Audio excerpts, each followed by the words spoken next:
Salut! Quoi planter au mois de septembre? Vous voyez, les pluies sont là, une bonne pluie, enfin. Ça faisait un bon bout de temps qu'il n'avait pas plu chez moi. Et là, ça va bien humidifier l'ensemble du potager. Chaleur, humidité, allez-y, plantez, semez, c'est parti!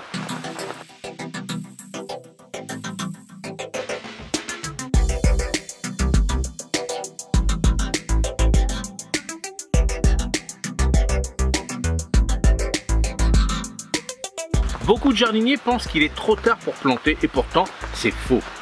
En septembre, on peut mettre en terre beaucoup de légumes pour prolonger les récoltes, préparer l'hiver et même prendre de l'avance sur le printemps prochain. Aujourd'hui, je vais te donner la liste complète de ce que tu peux planter maintenant avec toutes mes astuces de jardinier, distance, sol, engrais, exposition et pourquoi c'est le bon moment pour chaque légume. Allez, on y va, c'est parti!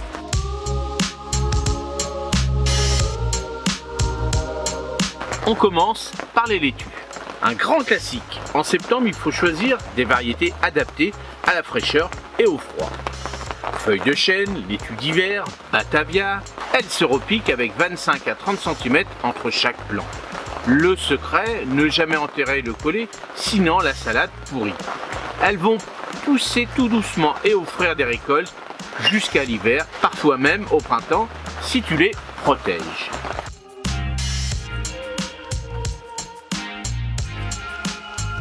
Salade idéale en septembre, les chicorées. Elles sont rustiques, résistantes et apportent du croquant dans les assiettes d'hiver. Plante-les avec 30 cm d'écart. Elles aiment une terre riche, amendée de compost. Astuce, couvre-les d'un voile d'hivernage quand les nuits deviennent froides. Elles tiendront tout l'hiver. Si tu veux les blanchir, tu peux les ficeler quelques jours avant la récolte.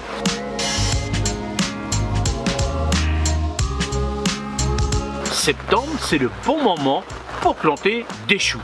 Ils aiment la fraîcheur et la lumière.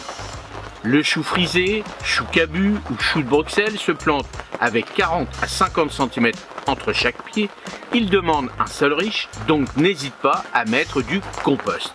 Les brocolis, les choux-fleurs de printemps se plantent aussi maintenant. En les mettant en place en septembre, tu gagnes du temps pour une belle récolte au printemps. Astuce, tasse bien le pied lors de la plantation, ça évite les attaques de la hernie du chou.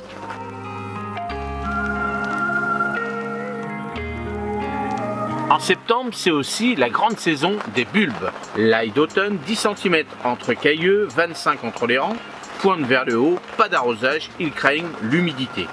Les échalotes grises mènent distance, elles se récoltent plutôt au printemps. Les oignons d'hiver, tu peux planter des bulbes espacés de 10 cm sur les rangs et 25 cm entre les rangs. Choisis un sol bien drainé.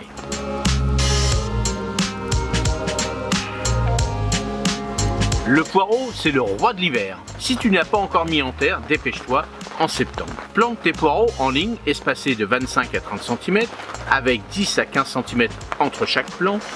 Creuse un trou avec un plantoir, mets le poireau, mais ne tasse pas trop, la pluie fera le reste. L'astuce, butez-les en cours de croissance, ça donne un long fût bien blanc.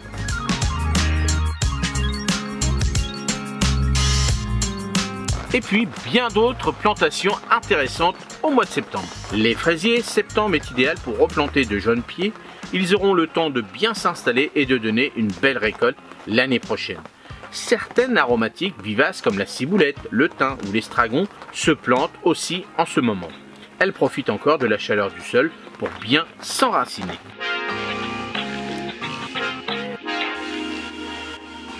Avant de conclure, quelques astuces intéressantes pour réussir toutes tes plantations de septembre. Prépare toujours un sol meuble et enrichi de compost bien mûr. Arrose à la plantation pour bien mettre la terre en contact avec les racines. Paille légèrement pour garder l'humidité et protège du froid. Et pense au voile d'hivernage pour sécuriser les plantations les plus fragiles.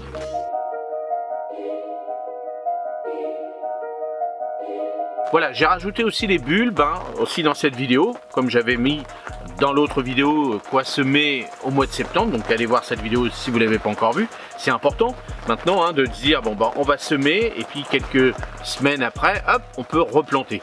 Donc là c'est tout le petit cheminement qu'il faut faire, surtout si vous avez un petit tunnel comme moi, c'est très intéressant parce que là on peut encore planter tout ce genre de légumes ou faire des semences directement en pleine terre à l'extérieur. Nous sommes maintenant bientôt au mois de septembre. Mais c'est intéressant de pouvoir jouer avec un petit peu tous les deux. C'est-à-dire que si vous n'avez pas de tunnel comme moi, vous pouvez mettre un tunnel nantais pour prolonger les récoltes. C'est important, il pleut, hein. C'est important parce que ça permet, vous voyez par exemple comme aujourd'hui il pleut énormément, et la pluie un petit peu mais pas trop, donc hop vous mettez juste dessus le petit voile, le petit plastique juste dessus, vous laissez l'air passer entre deux, comme ça quand il pleut comme ça, alors bien sûr si votre sol a besoin d'eau, vous laissez bien pendant 1 heure que ça s'arrose bien, puis après vous couvrez juste en dessous, vous laissez l'air passer en dessous de vos petits tunnels nantais, et comme ça permet de protéger, de ne pas avoir trop d'eau, surtout si vous faites un semis direct en pleine terre. Là c'est embêtant quand c'est des pluies fortes parce que là mois de septembre maintenant, alors à août-septembre c'est des pluies d'orage, donc faites attention quand c'est très fort, c'est pas bon non plus. Donc vous voyez, c'est des petites astuces qu'il faut faire en plus, mais n'hésitez pas, là c'est le moment de planter. Si on a un mois de septembre correct, octobre aussi, et puis pourquoi pas le mois de novembre, hein. Moi je récolte par exemple ici sous ce tunnel, alors que les tomates cerises, malgré que cette année c'était pas terrible, mais les tomates cerises par exemple je les récolte encore jusqu'à fin octobre, voire début novembre, si le temps est correct, hein. Tant qu'il n'y a pas trop d'humidité, pas trop de choc de température, c'est-à-dire ce qu'il ne faut pas, c'est surtout d'avoir du 30 degrés dans la serre et puis du 3-4 degrés la nuit, ça ils n'aiment pas beaucoup, donc n'hésitez pas aussi à aérer aussi.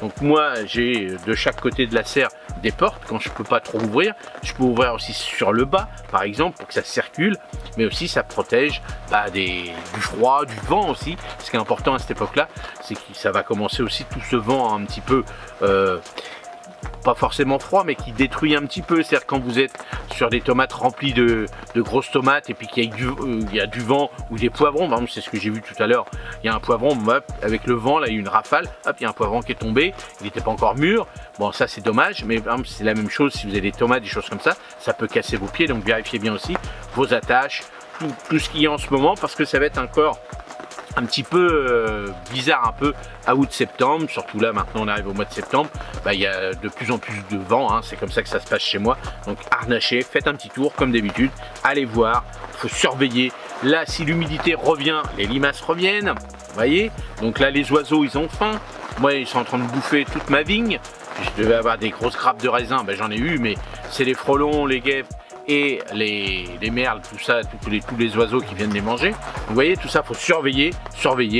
C'est important dans notre potager parce que c'est quand même dommage que ce soit les autres qui les mangent. Donc on leur laisse un petit peu, mais on fait attention. Donc par exemple, pour les grappes de raisin, vous pouvez mettre un filet dessus pour éviter que les oiseaux piqueurs, ou un sachet aussi. On peut faire des petites astuces comme ça.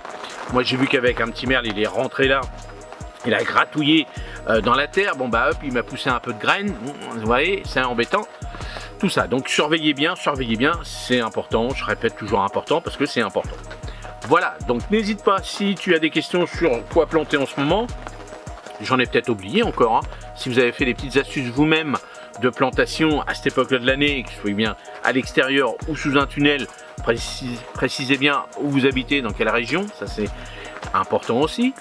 Et puis pour les autres, n'hésitez pas à poser d'autres questions sur les légumes, j'y répondrai avec plaisir dans les commentaires. Allez, si tu as regardé cette vidéo, elle te plaît, et que tu n'es pas encore abonné, abonne-toi, ça me fera plaisir.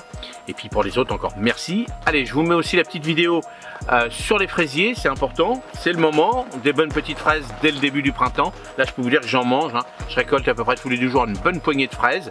Alors j'en mange comme ça, et puis je les garde aussi, je mélange avec mes mûres sans épines, mes framboises, en ce moment j'ai plein de framboises, et ces 3 fruits là, 3-4 fruits, puisque j'ai des framboises rouges, des framboises jaunes, des mûres, et des fraises. Donc comme ça, avec tout ça, je fais des belles confitures pour l'hiver avec mes petites brioches. Ça, c'est le top. Aussi des bonnes crêpes, c'est super bon. Allez, merci, à la prochaine. Salut!